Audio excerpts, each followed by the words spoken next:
Hello friends, जय जगन्नाथ। नमस्कार। आप सभी को ओपन डिप चैनल में दिल से स्वागत करता हूं। हमारा चैनल में stock market classes in Odia, stock market classes in Hindi और fundamental share analysis and daily market prediction provide किया जाता है। अगर आप फर्स्ट टाइम चैनल में आए हैं तो वीडियो को प्लीज लास्ट तक देखिएगा। अगर वीडियो अच्छा लगा तो चैनल लाइक और सब्सक्राइब कीजिएगा। तो आज हमारा एक नया चैप्टर शुरू हो रहा है। चैप्टर का नाम है securities types, feature, concept of asset allocation and investing. तो सेशन को चालू करते हैं। तो security available in security market. क्या क्या सिक्योरिटी जो है मार्केट में अवेलेबल है। तो सिक्योरिटी क्या करता है? Security market enables their surplus fund in investment instrument under regulatory supervision। जो भी सिक्योरिटी मार्केट में जो सिक्योरिटी आता है वो मार्केट रेगुलेटर की सुपरविजन में एक फाइनेंशियल इंस्ट्रूमेंट बन जाता है और इन्वेस्टर को एंड बोथ इश्यूर को बेनिफिट करता है। There are two types of securities that are issued by seeker of capital from the investor. जो ईश्वर को कैपिटल चाहिए होता है, ईश्वर क्या हो गया? गवर्नमेंट हो गया, कंपनी हो गया, फाइनेंशियल इंस्टीट्यूशन हो गया। इनको जब बिजनेस एक्सपेंशन के लिए पैसा का जरूरत होता है तो वो क्या करते हैं? इन पब्लिक से पैसा उठाते हैं। तो कैसे उठाते हैं? वो जो सिक्योरिटी बेच के पैसा उठाते हैं, वो सिक्योरिटी कितने टाइप के होते हैं? There are two types. One is equity, another is debt. Equity and debt. When a business need capital for its business operation or expansion, it makes choice between two types of securities, equity and debt। अर्थात अगर कोई company उसको पैसा चाहिए, short term के लिए चाहिए, long term के लिए चाहिए, तो वो इक्विटी और डेब्ट के बीच में चॉइस करता है उसको कितने टाइम के लिए चाहिए और कब चाहिए। तो उसी हिसाब से जब उसका नीड के हिसाब से वो इक्विटी और डेब्ट को चॉइस करता है। चलो हम समझेंगे इक्विटी और डेब्ट के बीच में डिफरेंस क्या है। तो इक्विटी होता है मार्केट में जब एक कंपनी को लॉन्ग टर्म के लिए नीड होता है और ये लाइफ लॉन्ग चलता रहता है, क्योंकि जब तक कंपनी बंद नहीं होगा वो इक्विटी शेयर बंद नहीं होगा, ये लॉन्ग टर्म के लिए चलता रहेगा। लेकिन डेब्ट जो है ये return in A specified time। debt capital will have to be returned in a specified time, but equity capital is available for company use as long as it is needed। अर्थात जो इक्विटी कैपिटल होता है long term के लिए पड़ा रहता है जब तक कंपनी बंद नहीं हो, लेकिन डेब्ट कैपिटल जो है उसको रिटर्न करना पड़ता है कुछ स्पेसिफिक टाइम के हिसाब से। डेब्ट क्या है? जैसे बॉन्ड होता है, ट्रेजरी बिल होता है, इनकी टाइम पीरियड रहता है डेब्ट इंस्ट्रूमेंट का। जैसे 14 दिन हो गया, 164, 180 डेज या 2 साल 3 साल जो भी है, कंपनी ने प्रॉमिस किया इतने टाइम के टाइम पीरियड है, उसी टाइम पीरियड में उसको एक फिक्स रिटर्न दे के क्लोज करना होता है। लेकिन इक्विटी जो है लॉन्ग टर्म के लिए यूज होता है। Equity investor do not enjoy fix return और रिटर्न ऑन कैपिटल इन्वेस्टर। जो इक्विटी इन्वेस्टर होता है वो अगर पैसा इन्वेस्ट किया है उसका कोई फिक्स रिटर्न नहीं होता, लेकिन डेब्ट कैपिटल में फिक्स रिटर्न होता है, स्टेडी रिटर्न होता है। और जब मैच्योरिटी हो जाता है वो जितना अमाउंट उसने इन्वेस्ट किया है इन्वेस्टर ने उसको कंपनी को देना पड़ता है। Equity investor are the owner of the business. डेब्ट investor are lender to the business. अर्थात इक्विटी इन्वेस्टर जो है वो ओनरशिप जाहिर करता है बिजनेस के ऊपर, उसको ओनरशिप मिल जाता है। लेकिन जो डेब्ट इन्वेस्टर रहता है वो पैसा उधार देता है, किसको? बिजनेस को या कंपनी को। इक्विटी इन्वेस्टर जो है, equity investor are participate in management of the business. उनके पास वोटिंग राइट रहता है, तो ये मैनेजमेंट में पार्टिसिपेट करते हैं। कंपनी का क्या करना है, डिविडेंड देना है कि नहीं देना है, ये सब बहुत सारा जो प्रोसेस होता है उसमें इक्विटी इन्वेस्टर पार्टिसिपेट करता है। बट डेब्ट investor do not participate in management of the business. डेब्ट इन्वेस्टर बिजनेस मैनेजमेंट में दखल अंदाजी नहीं करता। Equity is a risky long term growth oriented investment, high volatile in performance depending upon how the business is performing। Equity जो होता है एक रिस्की और लॉन्ग टर्म इन्वेस्टमेंट होता है। एंड इसमें क्या होता है ये बहुत वोलाटाइल रहता है, कभी बढ़ जाएगा ऊपर, कभी कम हो जाएगा। तो ये बिजनेस का प्रॉफिट एंड ग्रोथ के एंड फाइनेंशियल के ऊपर डिपेंड करता है इक्विटी का रिटर्न। लेकिन डेब्ट जो है लोअर रिस्क होता है, स्टेडी रिटर्न देता है, फिक्स रिटर्न देता है, एंड इनकम ओरिएंटेड इंस्ट्रूमेंट होता है, and it generate steady rate of return provided the business is profitable और नॉट। अर्थात जो डेब्ट होता है, डेब्ट इंस्ट्रूमेंट क्या करता है, कंपनी खोखला आ जाए, कुछ भी हो जाए, उसको डेब्ट इन्वेस्टर को फिक्स रिटर्न देना पड़ेगा। लेकिन इक्विटी इन्वेस्टर के लिए ये एप्लीकेबल नहीं है। all the residual benefits deploying a capital in a profitable business go to equity investor। हम इसको अभी एग्जाम्पल देके समझेंगे। जो भी मान लो एक कंपनी 10 रुपया का डेब्ट लोन उठाया, लेकिन 15 रुपया का रिटर्न अर्न किया, तो इसका मतलब ये हुआ कि जो 15 रुपया का जो 5 रुपया एक्स्ट्रा हुआ वो इक्विटी इन्वेस्टर को गया। तो इसका मतलब है जो return of equity investor is higher than डेब्ट इन्वेस्टर।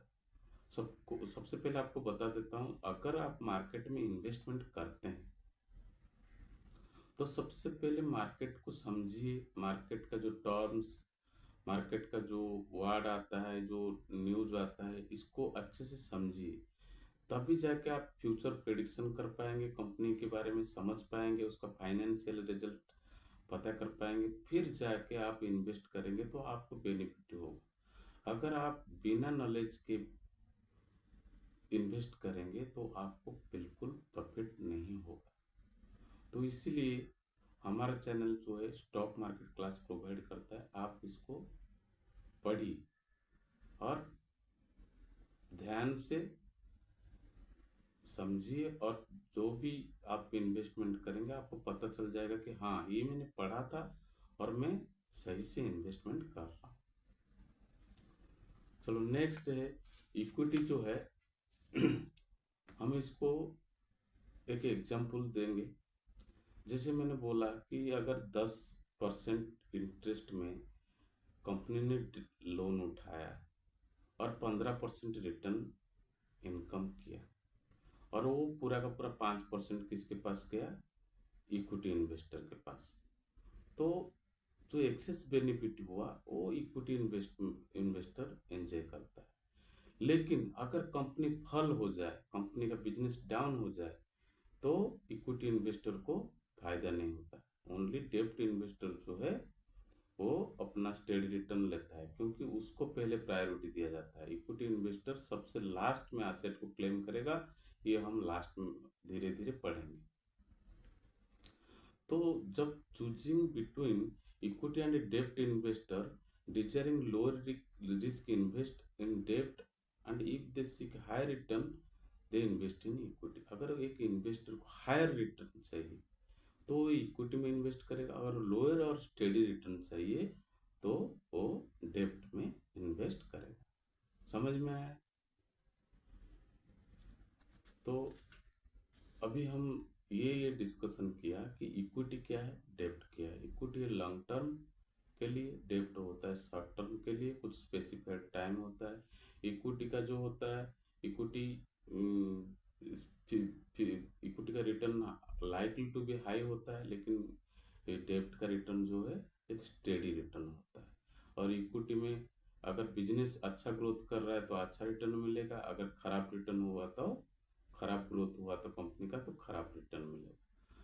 लेकिन डेब्ट में ऐसा नहीं है, डेब्ट में स्टेडी एंड फिक्स रिटर्न मिलता है। Apart from this two types of security, equity and debt, there are a lot other securities, जैसे कि हाइब्रिड सिक्योरिटीज। हम पढ़ेंगे धीरे धीरे कि कौन सा सिक्योरिटी जो है वो इक्विटी डेब्ट के अलावा और भी मार्केट में है, उसके बारे में हम समझेंगे। हाइब्रिड इक्विटी और डेब्ट के अलावा और बहुत सारा सिक्योरिटी है, जैसे कि हाइब्रिड सिक्योरिटी। हाइब्रिड सिक्योरिटी क्या है? Hybrid security, these are the instrument have both characteristic of equity and debt, and combine the characteristic of pure equities and pure bond. They provide return is higher than the bond as like a debt instrument, and a lower return than equity. So hybrid security क्या हो गया? Hybrid security होता है जो equity और bond डेब्ट instrument को both का कैरेक्टर को मिला के होता है, और ये बॉन्ड बॉन्ड से ज़्यादा रिटर्न देता है, अर्थात तो डेब्ट से ज़्यादा रिटर्न देता है, और इक्विटी से कम रिटर्न देता है। तो इसमें एक स्टेबल फिक्स होकर रहता है, जो रिस्क थोड़ा कम होता है। इसको बोलते हैं हाइब्रिड सिक्योरिटी। इसका जो डिटेल चैप्टर है, हम जब हाइब्रिड सिक्योरिटी के चैप्टर में जाएंगे तब हम नेक्स्ट हम आएंगे commodities. These are the investment in real assets such as gold, silver, copper, agricultural product, etc. Opposed to the financial asset like stock and bond. जो कमोडिटीज होता है वो क्या होता है? उसका जो इन्वेस्टमेंट किस में होता है? गोल्ड में, सिल्वर में और कॉपर में, और एग्रीकल्चरल प्रोडक्ट, जैसे हमारा चीनी सप्लाई होता है, गेहूं सप्लाई होता है, राइस सप्लाई होता है, वो एग्रीकल्चरल प्रोडक्ट हो गया। एंड ये किसके एग्नेस्ट में रहता है? इक्विटी जैसे स्टॉक एंड बॉन्ड के अपोज में रहता है। इसको बोलते हैं commodities. Commodity investment can be physical form but generally in form of financial asset. आज कमोडिटी म्यूचुअल फंड, कमोडिटी का एक चैप्टर है। जब हम कमोडिटी का चैप्टर पढ़ेंगे उसमें पढ़ेंगे हम ये कमोडिटी काम कैसे करता है। ये जो gold, silver, copper and agriculture product है, ये फाइनेंशियल प्रोडक्ट में डिजिटली हम उसमें ट्रेड करते हैं। जैसे कमोडिटी म्यूचुअल फंड हो गया, एक्सचेंज ट्रेडेड फंड हो गया, ईटीएफ बोलते हैं उसको। एंड कमोडिटी डेरिवेटिव में जैसे हम इक्विटी डेरिवेटिव में फ्यूचर ऑप्शन ट्रेड करते हैं, ऐसे कमोडिटी का भी डेरिवेटिव होता है।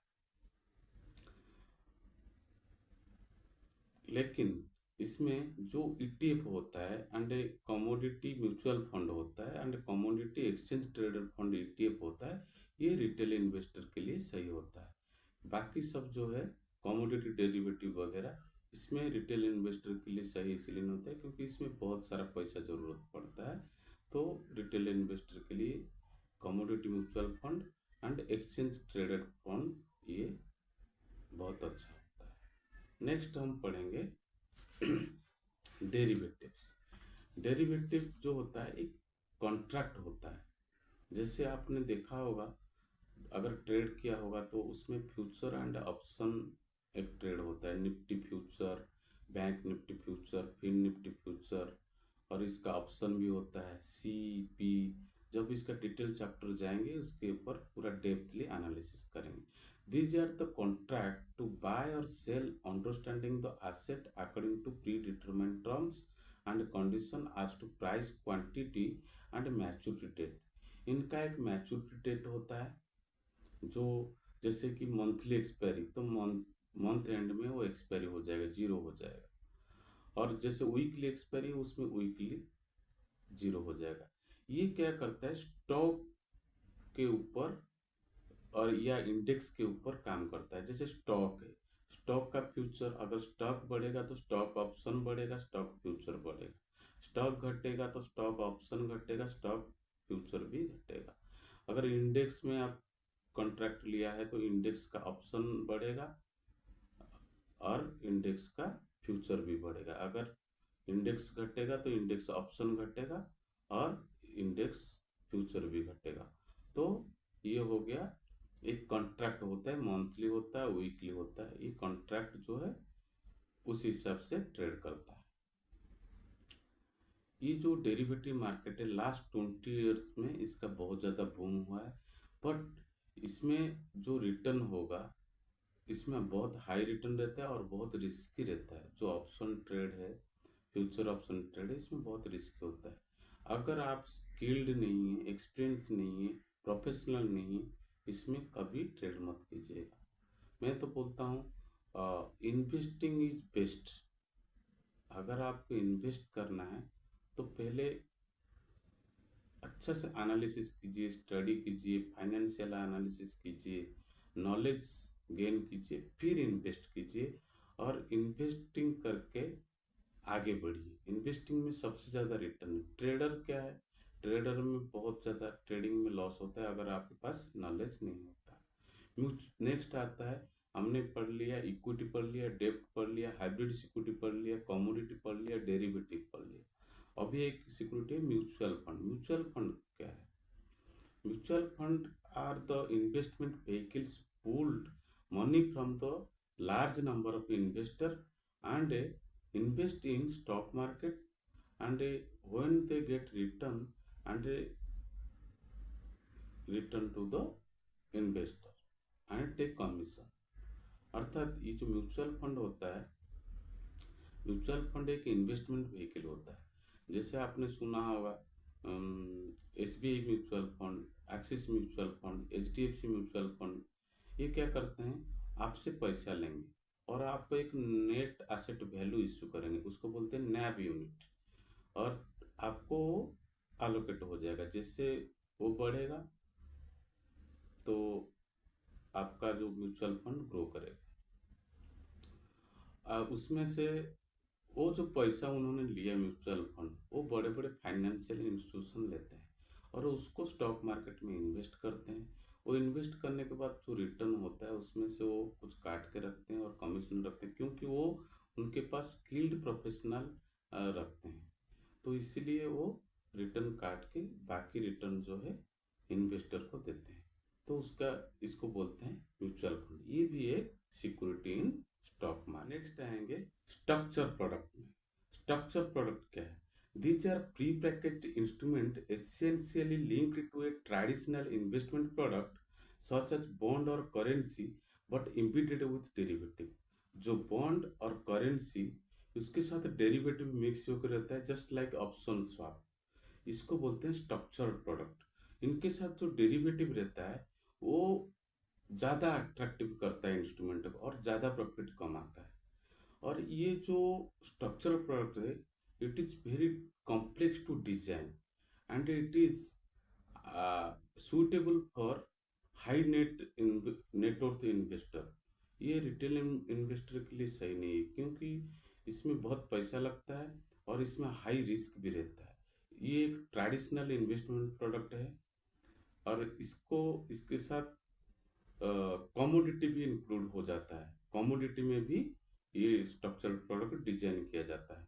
कमोडिटी इंक्लूड करके डेरिवेटिव के साथ, कमोडिटी डेरिवेटिव के साथ भी स्ट्रक्चरल प्रोडक्ट डिजाइन किया जाता है। बॉन्ड करेंसी प्लस डेरिवेटिव जो ऑप्शन में होता है, ये भी एक स्ट्रक्चरल प्रोडक्ट होता है। प्लस और कमोडिटी के साथ भी स्ट्रक्चरल प्रोडक्ट डिजाइन किया जाता है। इसको डिजाइन करने में थोड़ा मेहनत लगता है, थोड़ा कॉम्प्लेक्स डिजाइन इसका रहता है और इसमें बहुत ज़्यादा पैसा लगता है। ये हाई नेट वर्थ इन्वेस्टर के लिए यूजफुल होता है। इसमें क्या है, हाई रिस्क रहता है।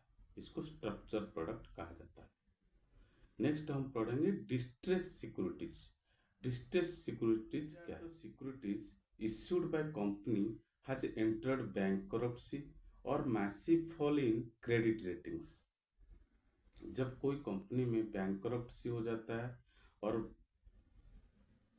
उसका जो क्रेडिट रेटिंग, जैसे क्रिजिल वगैरह जो क्रेडिट रेटिंग देते हैं, A plus, A triple A plus stable, ये जो देते हैं, वो अगर पूरा डाउन हो जाता है तो वो कंपनी का जो सिक्योरिटी इक्विटी है, वो डाउनग्रेड हो जाता है। वो जो कंपनी का जो सिक्योरिटी इक्विटी में भी ट्रेड होता है और बॉन्ड में भी ट्रेड होता है। But whenever the company is in distress, financial institution, bank and mutual fund are leave the company due to financial distress।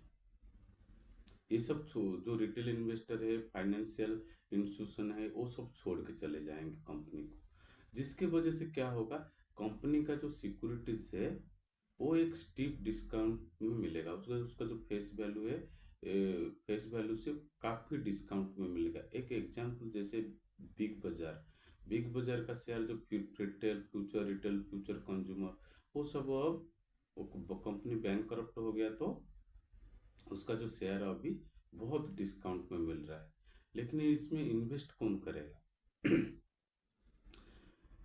This makes more attractive for investment opportunities such as like hedge fund। hedge fund क्या होता है, जो asset खरीद लेते हैं, asset में trade करते हैं, लिस्टेड और अनलिस्टेड सिक्योरिटी प्राइवेट पार्टनरशिप में ट्रेड करते हैं, उनको हेज फंड बोलते हैं। उनको अपॉर्चुनिटी मिल जाता है, एक्विजिशन करना है, कंपनी को टेक ओवर कर देना है, कम कम प्राइस में उसको टेक ओवर करके फिर अच्छा बना देते हैं। एक एग्जांपल मेरे लाइफ का एक्सपीरियंस बता रहा हूँ।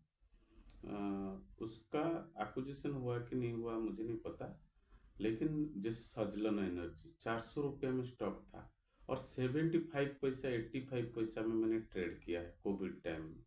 अभी देखो 40 क्रॉस करेगा स्टॉक। उसमें बहुत सारा बड़ा बड़ा इन्वेस्टर इन्वेस्ट किए होंगे और कंपनी को अभी थोड़ा सा स्टेबल में ले आया, थोड़ा सा अपग्रेड कर दिया, कंपनी का रिस्ट्रक्चर किया।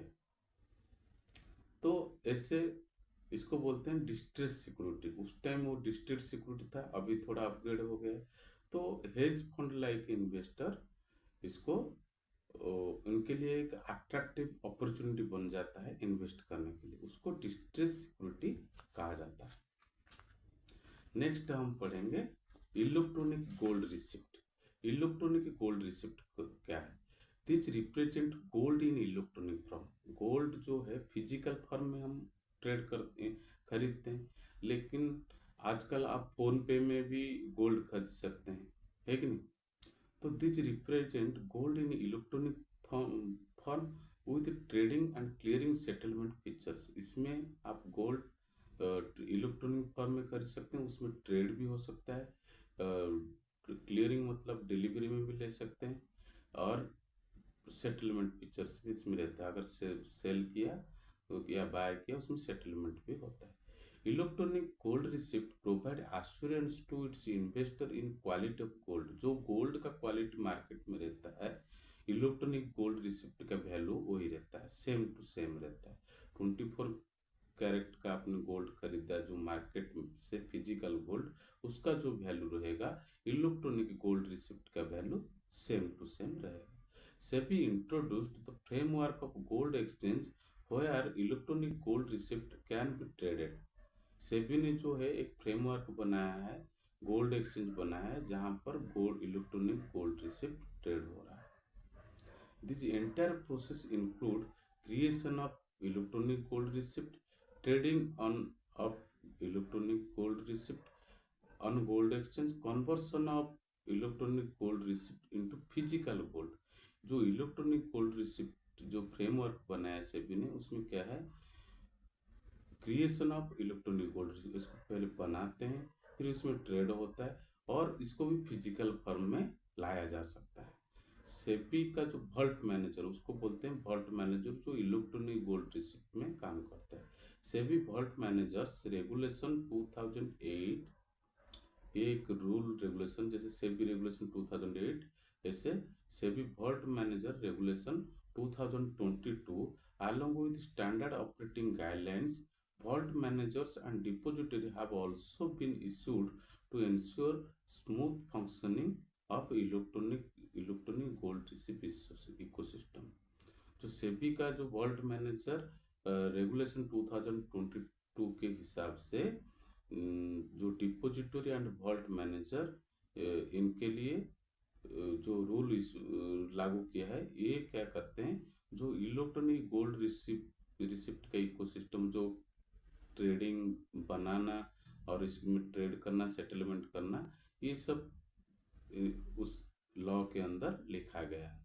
तो सेशन इधर ही खत्म होता है। तो सेशन कैसा लगा, प्लीज लाइक एंड सब्सक्राइब। अगर अच्छा लगा है तो सेशन को लाइक एंड सब्सक्राइब कीजिएगा। हम फिर एक नया सेशन में आएंगे। तो जय जगन्नाथ, जय हिंद।